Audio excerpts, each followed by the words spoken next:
Report नंतर द्या तुम्ही. तुम्ही यांच्या पत्रावर पत्रकार टाका. कुठे दाखवा आणि दाखवा. इथं माझ्याकडे नाहीये. तुमचं प्रशासन इथं करा.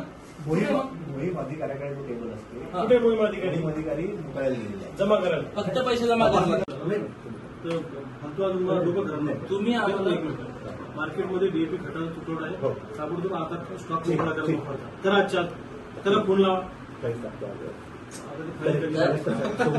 आमच्या पेरण्या झाल्या काय करा नाही. एक मिनिट. आज रोजी करत नाहीये ना. किती एक 8 दिवस लागतील. 8 दिवस लागतील. नाही 8 दिवस नाही.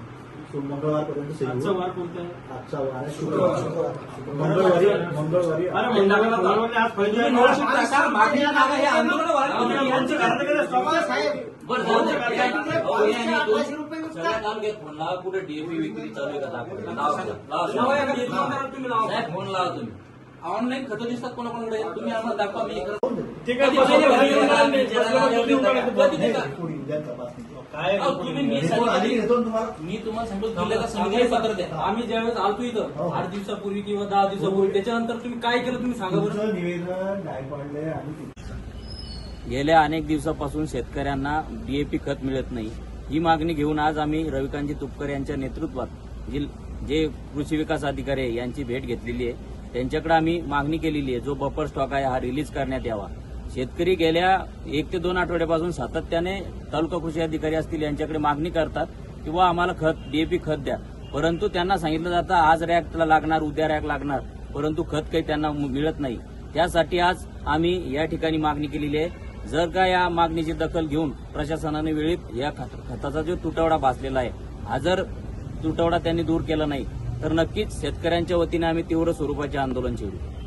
परिस्थितीचे जिल्हा कृषी विकास अधिकारी यांच्या दालनामध्ये रविकांत भाऊंच्या नेतृत्वामध्ये आम्ही आज ठिय्या आंदोलन केलं आणि जिल्ह्यामध्ये खत साठा उपलब्ध नसल्याबाबत वारंवार शेतकऱ्यांच्या तक्रारी प्राप्त झाल्या होत्या.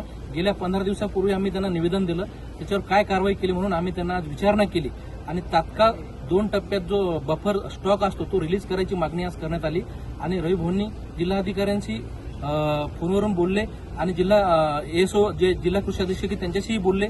समितीशी चर्चा झाली आणि आजच्या आज ती बफर स्टॉक जो आहे तो 50% रिलीज करण्यात त्यांनी मान्यता दिली.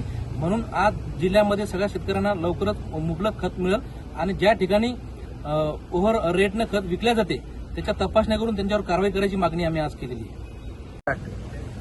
क्रांतिकारी शेतकरी संघटनेच्या शिष्टमंडळाने आज आम्ही सगळ्या कार्यकर्त्यांनी जिल्हा परिषदेमध्ये येऊन या ठिकाणी कृषी विकास अधिकाऱ्यांची भेट घेतली.